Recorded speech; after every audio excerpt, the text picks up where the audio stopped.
What is up, guys? Welcome back to the pod. We are here today to break down AEW and New Japan Pro Wrestling's Forbidden Door pay-per-view that is set to air on Sunday. It is airing live from the Chicago United Center, which is no surprise. That is one of AEW's go-to areas and, of course, arenas as well. And rightfully so. Chicago, obviously, if you're a wrestling fan, you already know this. Chicago is one of the best towns for wrestling that you can go to and experience, because the crowd is just out of this world. And I myself was privileged enough to attend CM Punk's return back in, gosh, almost a year ago now, thinking about it. That's that's so crazy to think he's been back almost a year. But I was live in person for that, and to be there for that moment, I know obviously that's a very special circumstance. But just to be there for that itself, like, that environment and that energy is almost unlike anything else. So not sure if it's going to hit quite that level just because of the emotional side of that return. But Chicago, nonetheless, is a pretty dope city to have any type of show, nonetheless, a pay-per-view of this importance, I would say, for both companies involved. So we will not waste any time. We'll get right into the show here. But first, I do want to, as always, thank you guys for listening and checking out the pod. And as always, you can follow me on Twitter at ASHMANNS and the show's Twitter page at @kickasspodcast_. And like I said, we will just be focusing today on AEW Forbidden Door, or AEW and New Japan's Forbidden Door pay-per-view. I hopefully will get another show out within the next couple days here, just kind of recapping a few things. I might hold that off and just kind of do maybe a two-parter with that and then the review show for the Forbidden Door. So we'll just see how that goes. But that's just kind of a lay of the land, so to speak, for the next few days here. But like I said, we will get right into the pay-per-view itself. I would say first, going into the pay-per-view itself, excitement level for me personally, it would probably be on a scale of 1 to 10, maybe a 5, and that's really weird to say for anything AEW related. And I think the main thing for me, in full disclosure here, and a kind of a big picture look, going into the card, so you guys are aware, I'm not the most knowledgeable when it comes to New Japan Pro Wrestling's history and everything like that. I am a newer fan when it comes to them, and that's kind of why I was more excited as well for this pay-per-view to be happening, and the build, more importantly, going into it, because I was excited to learn, right? I figured each week we're going to be not necessarily focusing on one individual, but I figured each week we would probably have about 3 main focal points going into the pay-per-view itself. And I figured that would rotate, and obviously we do have to give them a little bit of leeway and understanding for the injuries that just keep mounting up, which sucks for AEW and WWE for that matter as well. Just seems like the injury bug is just going around, so it's sad to see, but that obviously affected things like the CM Punk match with Tanahashi and then Bryan Danielson, which of course was most likely and obviously at this point going to be with Zack Sabre Jr. So things like that are beyond anyone's control, really. So that that has something to do with it, but that is understandable, right? You do what you got to do and shit like that happens. But I think with the remaining items that were left available and the time and the story that was kind of left open for you to write, it just wasn't really done to kind of the level that I was expecting. I try to always be honest with you guys on here, or not try to be honest, but in the sense that I try to be completely transparent with how I feel without being like disrespectful, I guess is a better way to put it. Because look, I'm not on here to bash anybody. I respect the world of pro wrestling and the business and the art form and the talent and skills and the training that it takes to go into this business, right? So that's why I try not to be just one of those people out there that just shits on everything. But like I've said in the past too, I'm not going to just sugarcoat everything as well, like I think you guys have been listening to me for long enough now and know me pretty well enough to know that I'm just kind of a call it as you see it type of person in general. So that's just kind of what I'm doing here now and the mindset that I have going into this pay-per-view. And like I said, the whole main excitement for me was going to be the story and the weeks building up to Sunday's show. And with that being said, the kind of a lack of explaining and story that we got is just kind of underwhelming to me, I guess is another good way to kind of frame it. But again, that's just kind of like, I guess if you would say negatives, but just maybe the constructive criticism, I would say. Again, because I don't hate it. Like I'm still excited going into it, and it's still going to be a great show, right? Like regardless of the stories and the weeks going into it or the lack thereof, it's still going to be a kick-ass show, ring quality or match quality wise rather, and in-ring work. So that is not a question. That is never a debate for any AEW show for that matter, but especially this type of show, with New Japan being involved in it as well and the talent that we're getting here. So I just want to make sure that's clear as well. I'm not doubting the talent or what we're going to get out of the in-ring work wise itself. Like that's going to be dope as fuck. So definitely looking forward to that, and that's why my excitement is where it is. But things like, for instance, like you just now have Okada popping up this past Wednesday on Dynamite, and I get that there was some question on whether he was going to be able to be on the show because his wife is pregnant, and I'm not sure her due date. I'm assuming it's relatively soon, if not within the next few, or a possibility of the next few weeks. So the fact that he was able to get to Chicago and here in the U.S., because obviously it's not a quick flight to say the least, is admirable and I think is a big deal. So I'm definitely happy and thankful that he was able to make it over here. But as much as, yes, that may have been a matter of if he's going to be able to make it, the fact that they've been talking about him and at least name dropping him in the weeks leading up to this, it to me kind of thinks that they were probably 85% certain that he was going to be here, if not higher.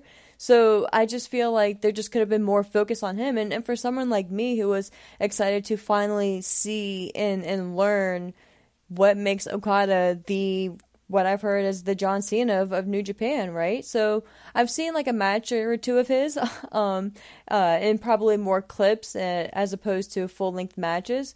So that's again why I was kind of, and I've read and I've obviously seen interviews and shit about him and things like that. So I have like a general idea of what he is and who he is in the New Japan world. But I was looking forward to learning more about him. So I don't want to like harbor on that fact throughout the entire show, but that was kind of the main thing that I was most looking forward to going into Forbidden Door itself. So, and that's not just for Okada, that's for pretty much all the New Japan talent for me. You know what I mean? Like I said, I was new going into this, or at least at the beginner level, right? So I was just hoping that, for instance, like your Excaliburs were going to be able to explain things. And shout out to him and man, that poor guy.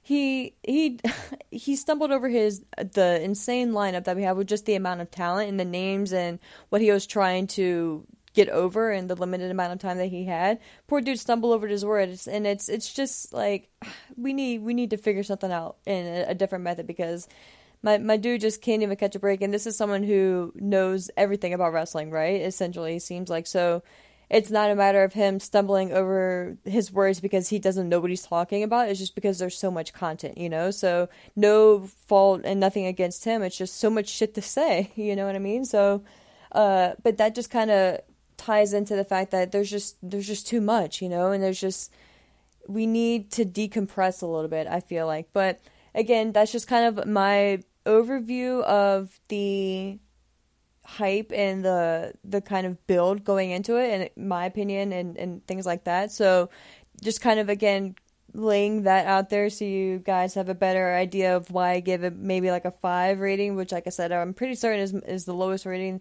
excitement level-wise, going into an AEW show. So that being said, we'll get into the actual card here itself. First up on the list, we have Chris Jericho, Sammy Guevara, and Minoru Suzuki versus Eddie Kingston, Wheeler Yuta, and Shota Umino. This, I feel, is... I get it, right? Why you have this match on here, and it's because of the individuals involved, and they absolutely should be on a show like this, but this was one of those matches where I feel like they were just kind of thrown together last minute and just kind of like, okay, we have these guys left, what are we going to do with them? And this was the outcome. Again, I feel like it's going to be a very entertaining match, and I kind of see this even being the opening to the show for some reason. Just to kind of make that prediction out there as well. But with the turnaround time of it being a few days, with Dynamite show being the Blood and Guts show, and of course it's the Jericho Appreciation Society versus Eddie Kingston and his group in the the Blackpool Combat Club and all them. I think that's where Eddie and his team are going to get their victory in their moment. So with that being said, I guess you can call it the Jericho Appreciation Society, Chris Jericho and Sammy Guevara, the Sex Gods, right? Throwback, and Minoru Suzuki. I think they're going to get the victory here to kind of build that most coveted momentum going into Blood and Guts, just to have it derailed. So I think this is going to be a good match too, and I think you add Sammy Guevara in there and he's going to have a moment here.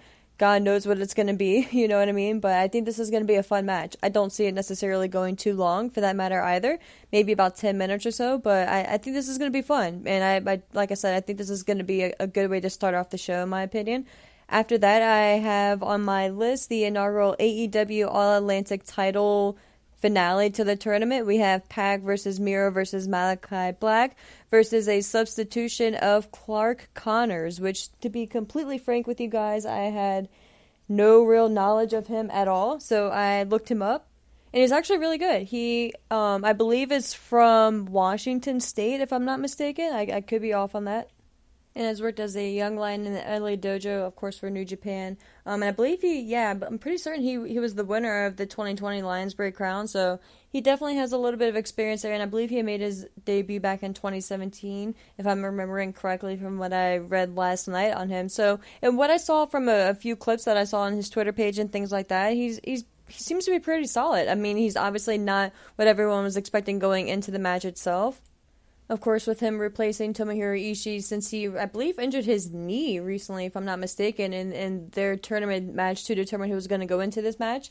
It was obvious that Ishii won the match since he was the final fourth entrant in the match itself, but I guess the knee injury was too severe for him to actually partake in this match. So now we have Clark Connors, which is going to be fun, you know. It's not what people were expecting, and it's probably a weird throw in and an addition, but I respect that. You know, I respect the fact that since he was the opponent of Ishii in the tournament, that he was the one who was his replacement. So I kind of respect that, and I like that, and it's going to be fun. I think it's going to be fun to see how he meshes with the veteran talent that we have here in the ring, of course, with Miro, Pac, and Malachi Black. That being said, I think this is going to be a really cool match and really fun. I want to say Miro wins, right? Because Miro and again, I tried to not say deserves, but everyone wants Miro to have a title, right? I'm pretty certain we all think that he should have the TNT title, or at least be on that path. And that's where I'm going to kind of keep him there. As much as I would not be surprised if he won this match, because with him just making his return so recently, you kind of want to keep that momentum going, and this would be a big deal rather for him to win and be the inaugural champion. But I don't think that you want him to be kind of tied down with this, as weird as that is to say with a new championship, because you would think that a new championship is going to be getting a lot of focal point on the TV shows going forward, which I just don't think is going to be the case, because we still don't really know the parameters for this title. So with that being said, this may be a weird pick, but I'm going to go Malachi Black. I think if I had to make a final two, I would go Black and then Pac. Say that 5 times fast.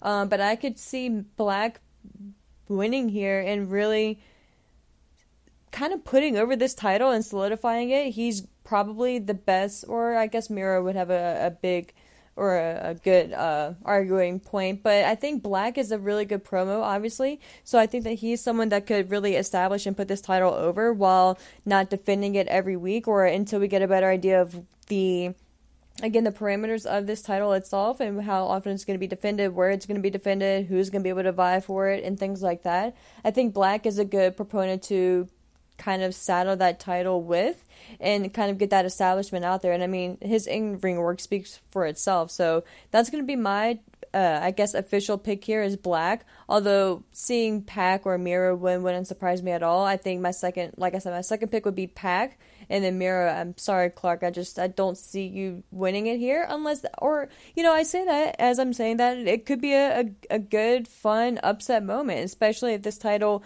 isn't going to be a focal point on AEW TV, and if this is more of an idea to have the AEW brand behind it, but have it defend it really overseas. Even though the whole All Atlantic thing in Japan still doesn't really work out. But that being said, that could be a fun moment and a good surprising twist to all this. But I don't think that I would go in that direction. I think that you put it on Black, have him establish the title, especially you don't want to have a title debut and then have it immediately disappear, because I think that kind of takes away any credibility that you have going forward with debuting future titles as well. Or maybe not take it away altogether, right? But it kind of diminishes it a little bit, or just kind of makes it less fun, for lack of better words, and less exciting. So I think the good and probably the safe choice here is Malachi Black until we get, like I said, get a better understanding of what it's going to look like going forward. But I think Black is a good decision going here. Next up, we have Zack Sabre Jr. versus To Be Announced, and this was obviously slated for Bryan Danielson, and it's such a fucking shame that we're not getting this match. My money was going to be down for this show just for that match alone. So, with that being said, since we don't obviously know officially who it's going to be, my official pick is not a surprise. It's Cesaro or Claudio Castagnoli. I'm pretty certain he got to trademark the word Cesaro spelled CSRO in capital letters. So I'm not sure if he's going to use that and if you can actually say Cesaro, since technically that's how it would sound with it, saying it out loud. So that's going to be interesting to see if, of course, it is him, what name he's going to go by, or if he's just going to go back to Claudio, which I think is a dope name, so why not? I think if we do end up getting Claudio here, this match is going to be fucking phenomenal as well. I'm not certain if it would be on the level of a Bryan Danielson, of course, but man, like, if you can't have Bryan, then fucking give me Claudio, yes, and I'll be good for the next 15-20 minutes, right? And especially with the fact that Bryan's replacement here is also going to be his replacement going into Blood and Guts. I think that you could make an argument for the rough side and the give no fuck side of Claudio Cesaro as well. So that being said, my official pick here is that we are going to get Cesaro / Claudio returning here, or rather making his debut in AEW. And I think, sadly, sorry Zach, he is going to pick up the W. Again, I could see Zach picking up the win here, since we obviously know it is going to be him in the match facing off against a mystery opponent. But I think, especially if it's going to be an AEW talent signed to their roster, I think that they're going to be getting, which obviously would make sense, right, with them being part of the Blackpool Combat Club. I think it's going to be Cesaro here picking up the victory, but I think this is going to be a phenomenal match. And I could even see it going to a no contest as well, to be honest with you guys, too, I could see them either getting a double count out I'm blinking here, but I could see both guys not being able to make it to their feet by the count of 10 or shit like that. Essentially like a last man standing match. Something to that effect if they kind of want to protect both guys. But I think if you're just going with a clean victory here, you give it to Cesaro or Claudio, whatever he's going to go by. Up next on the card, we have the Young Bucks, Hikuleo and El Phantasmo versus Sting, Darby Allin, Shingo Takagi, and Hiromu Takahashi. It's essentially the Young Bucks are reuniting with the Bullet Club and kind of going back to their roots here for one night only. And of course, they already got the merch out for that. Facing off against the new version of the Dudes with Attitudes. Appropriately enough, Sting is in this version as well. This match, I think it was just, again, another match just to get all of these guys involved on the card, because it would be insane. It's already fucking crazy enough that you don't have Kenny Omega on this card. Again, I know injuries is the thing, and obviously with him, he's been out for quite some time now, and we wish him the best and hope he's doing well. Not to say he may not make a surprise appearance here, especially after maybe the Okada match. Just in appearance, I mean just walking on stage type shit, or just doing a face-to-face, because I think, man, just fucking imagine the United Center if Kenny makes just a surprise appearance like that. No in-ring, nothing physical, no nothing, just even if you want to keep the face-to-face, like, closeness apart until they actually can get face-to-face and have it mean something and leading up to something specific, I think you just have Kenny Omega walk out on stage and just have him staring at the ring, just goosebumps, right? But like I said, I think the point of this match was just to get everyone involved, and you know, it is what it is with the Forbidden Door. You had to have these guys involved, right? So with that being said, I think it's really nothing major here. I think you give it to the dudes with attitudes. I think the Young Bucks are obviously the tag team champions, so it's not gonna be a big detriment to them to take the loss, and I don't even see one of them taking the pin. I could see it being like Hikuleo or something like that. So, no offense to those guys, but I think this is just gonna be a fun match, and I think it is what it is. And I think it's gonna be a good fun 10-15 minute match. You know, I don't think there's really much else to that one. But next up on the card, we have the IWGP US Champion Will Ospreay versus Orange Cassidy. A pretty surprising choice for Ospreay's opponent here. I again don't know if injuries had something to do with this selection here, but I'm not a hater on it, you know. I'm not the biggest Orange Cassidy fan, but dude is talented in the ring. He, again, obviously his character is what it is, and if you're listening to this show, especially in particular, you know who Orange Cassidy is, or you have an idea of him, or if not, then I appreciate you still listening to it. But he's just kind of one of those dudes who's nonchalant and just kind of, you even question if he even wants to be there. But then all of a sudden, out of nowhere, in the middle of a match, he just kicks it into second gear and high gear. And he shows you the athleticism that he has. And remember, guys, he went up against Chris Jericho. He had, obviously I know one of them was that, Orange Mimosa? I forget the exact titling of the match. So there was definitely some questionable moments there. But I think for the big picture, Orange Cassidy is good in the ring, and I think he's a good talent. And I don't think you should knock necessarily him as the choice here. Look, obviously, you know, would there have been other options for an Ospreay match? Yeah, absolutely. But again, I kind of have a feeling that the injury bug kind of affected this match again. So with that being said, I think this match is going to be great. I think this is going to be probably one of those sleeper matches on the card, which is crazy to say anything sleeper and Will Ospreay in the same sentence. But I think the fans out there who are shitting on Orange Cassidy being in the match are going to be surprised with how good that this match ends up being. I'll put it that way. And I think it's going to... I'm very curious to see if Ospreay or how Ospreay is going to sell Orange's little baby kicks and things like that. And to see how much time they get, too. I think they could easily go 15 minutes here as well. But I don't know. I don't know how long they're going to go, and I think that's going to play a big thing or a big factor into this. But I think Orange Cassidy deserves to prove what he has against someone the caliber of Will Ospreay. He's very easily top 5 in the world, if not smaller number than that. So with that being said, I think the obvious winner here is Will Ospreay retaining his championship. Definitely don't see him losing to Orange Cassidy. No offense to OC, but I think this match, the big part of this match and the big takeaway rather is just going to be how phenomenal it is. Or maybe I shouldn't say phenomenal before we actually see it, but just how good this match is going to end up being. So I'm putting positivity out there for all you guys out there who may not be sold completely on OC being in the match, but just remember, guys, it's fucking Will Ospreay. He can probably wrestle with a broom and have at least a 3.5, 4-star match.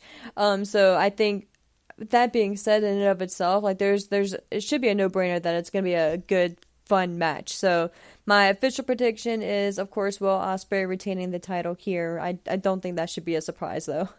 Next up on the card, we have AEW Women's Champion Thunder Rosa defending against Toni Storm. This is the sole women's match on the card, and it's obvious it's the only AEW sole match because New Japan does not have a women's division. So with that being said, I'm kind of torn on this one. This is surprisingly one of the ones that I was most uncertain about, just because I could really see it going one or two ways, and I think it really depends on the plans for All Out. Again, I'm pretty certain All Out has been confirmed to be back in Chicago. If not, it's probably a no-brainer that it's going to be back there in Chicago. So with that being said, and I guess that the location is pretty irrelevant, but it mainly just with All Out being right around the corner, I guess, is the bigger deal. I could see them dragging this out until All Out as well, but I just don't know what the story would be. That's the big thing, because the route that they have been taken is kind of like a mutual respect thing, with both of them coming out to make the save for each other, both of the times Toni Storm has touched and held the title, Thunder Rosa hasn't been like freaking out about it and like yanking it back from her or anything like that. They've shown each other mutual respect. So unless one of them is going to be turning heel or going a more heelish route, I don't see an obvious way to extend it for so long, right? So with that being said, that's why it kind of makes it so hard to make an official prediction, because I'm scared that if Thunder Rosa loses here, she's going to be on the back burner and she's not going to be a main player in the division. And I'm afraid too it'll kind of be hard for her to get back in the title route. You know what I mean? So that's why I'm like, I could see her retaining here and then going to All Out and then having or dropping the title then to whoever. But at the same token too, I could see them wanting kind of like a big moment on this show, and especially with this being the only women's match, I could see them obviously wanting to go on, the talent themselves wanting to go on and put on a kick-ass match, which I think it's going to be. For the record, I think this is going to be a really good, solid in-ring work-wise match. But, and as much as I'm a fan of Thunder Rosa, and shout out Thunder Rosa for everything she's been doing, especially for various communities and just women in general, my money is going to be on Toni Storm here. You know, my official prediction is Toni Storm is going to pull out the victory here. Again, it would not surprise me at all if Thunder Rosa retains, but I think you want to go with Toni here. I think she's a star in the making, and I think she kind of needs this victory a little bit more than Thunder Rosa does. And I think that you can get Thunder Rosa back in the title picture if you just give her the enough focus and enough story and enough dedication and time. So my money is going to be on Toni Storm here. I think this is going to be, and again, I say that, and I kind of wish they wouldn't even have thrown this match on Forbidden Door for a lot of reasons, or for the main reason rather being because I would have loved to have seen Toni Storm get the big victory here, or the big title victory rather, at All Out. But with that being said, it still is in Chicago, and it still is going to be a big deal. So I guess that really doesn't mean that or make that much of a difference, right? So I'm gonna be confident and comfortable with this decision. I'm sticking with Toni Storm here, getting the big victory here, and I can't wait to see her reaction to her winning the title, because I think she is just gonna be so elated and just so overcome with emotion. And she, again, I don't like to use the word deserves, but I think she's just been through so much shit, right? And I think it's just gonna be such a good feel-good moment. So my money is on Toni Storm, and I'm excited to see what it looks like. And I'm very excited for this match, too. I think this is another sleeper on the show. But next up on the card, we have the winner-takes-all match. The ROH Tag Team Champions, FTR, facing off against the IWGP Tag Team Champions, Great O'Connor and Jeff Cobb, versus Roppongi Vice, who have no titles. I think this match is going to be great, again. But I don't really... first of all, I don't really know why Roppongi Vice is involved. Again, maybe just to obviously get them on the card itself. But winner take all, you would think that it would be all tag team champions in this match. So you would think that this would be where the Young Bucks would be included. And then maybe just switch out Roppongi Vice. And then, I don't know. It's just kind of a weird pairing there. But with this match, I'm going to go with FTR winning the IWGP tag team titles here and solidifying that they're the best tag team in the world right now. And I think that just kind of enhances their eventual feud with the Young Bucks that most likely will be at All Out, which, again, is just going to be a show stealer. And I think it's going to be even more substantial and even more higher stakes, obviously, with or FTR having all these tag team titles now, and then going after the AEW tag team titles, which would be kind of just the solidifying their run. And I think that's going to be a great crowning moment for them as well. So my official prediction is that FTR are going to win the tag team titles here for New Japan, and I even think that we're going to get them in Japan for a few shows in the future. So I'm very excited for this match as well. If you guys haven't heard me in the past, and again, if you haven't, thank you for listening and tuning in. But I'm a huge fan of FTR, and just especially what they've been doing over this past 8 months, year maybe or so. Especially within the past year, easily they've just been kicking ass. So shout out to them guys as well. But next up on the card, we have one of the two main events, I would call it, and that is the IWGP champion Jay White versus Okada versus Hangman Page versus Adam Cole. Again, I already went over the whole Okada thing earlier, so I'm not going to rehash that. But this match is going to be one of those, just sit back and just fucking enjoy the moment, enjoy the fact that we're getting all 4 of these guys in one match, and just enjoy the atmosphere around it. I think this is going to be getting a standing ovation before the match even starts, and probably a good for the first few minutes into it as well. That being said, again, this is kind of where, I'm sorry guys, my lack of the full knowledge of the championship and the lineage and things like that, I can't give a full picture, or a full scope picture, rather, breakdown of it. But with that being said, I know Jay White did just recently win the title, and I do know the story, a little bit of the story of Jay White, obviously with Hangman Page and Adam Cole, and then Okada is who Okada is. So, with piggybacking off of that, that's why it's hard to bet against Okada, right? Especially on a card like this. But if it was a singles match, I think I would be more leaning on the Okada side, but I obviously don't see him taking the pin here. Sorry, Cole or Adam Page. I see it being one of you guys. And for that matter, I hate to say it, but I see it being Cole, because I don't think you want Page to take another loss here after he just lost the AEW championship. So, long story short, I think my money is going to be on Jay White retaining the title and picking up the victory and the pinfall over Adam Cole. And I think that's just going to kind of get things more spicier between them two, because the whole kind of story going into this as well was that Cole thought that him and White were really close friends and buddies and all that good stuff. And I could see White picking up the victory here against Cole, and then Cole really taking that to heart and then kind of just branching off of that. Again, if this was a one-on-one match, I would definitely probably lean more towards Okada, but with it being a fatal, well, not a fatal four-way, but just I guess this is a fatal four-way. Fatal four-ways aren't eliminations, right? Just a four-way match, if nothing else. I don't see Okada picking up the actual pinfall loss here. I don't see him being involved in the decision at all. I see White pinning Cole. So with that being said, my official pick again is Jay White retaining the IWGP Championship against, or rather, in pinning Adam Cole. So, sorry, Adam Cole again. But he's injured as well. Not really sure what the extent of his injury is, but if that is the case, then I hope he's doing well, and I hope he's going to be able to continue in this match, or remain in this match, rather. And there's no last-minute substitutions or swap-outs, or it's not a triple threat or anything like that. So, with that being said, we are now at the main event for the interim AEW World Title. Jon Moxley is finally getting his hands on Hiroshi Tanahashi.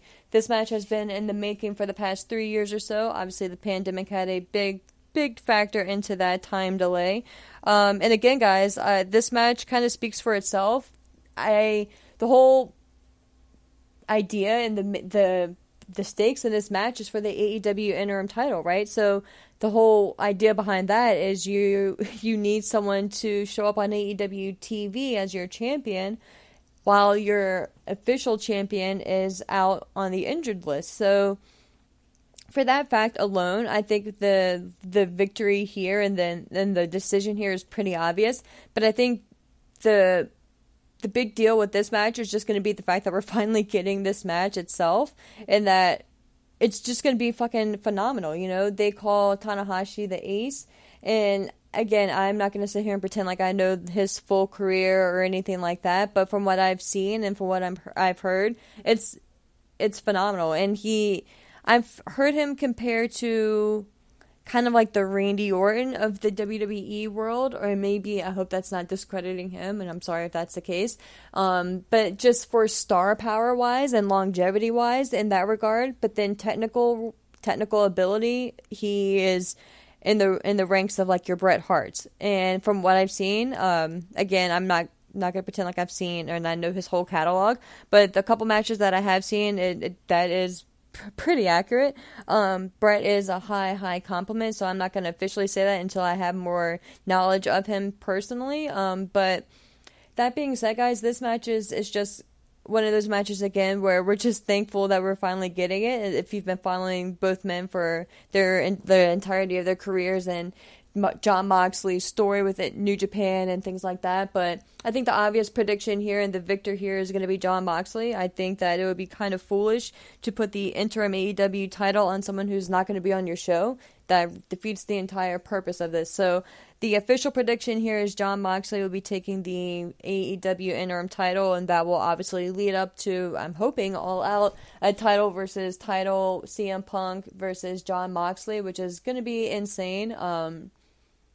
I can't wait for that build. I hope we get a better build for that, right? But I just can't wait for that match and the event, because we're obviously going to be getting it, right? So just a matter of when. And again, we don't really officially know what CM Punk's injury is. We all are pretty certain he broke his foot or severely injured it, obviously bad enough requiring surgery when he did a stage dive into the fans, which just sucks, right? You're just having a good time and something like that happens, but it is kind of weird, because thinking about that, we don't officially know what's wrong with Bryan Danielson. We don't really know what's wrong with Adam Cole, if that is officially a thing.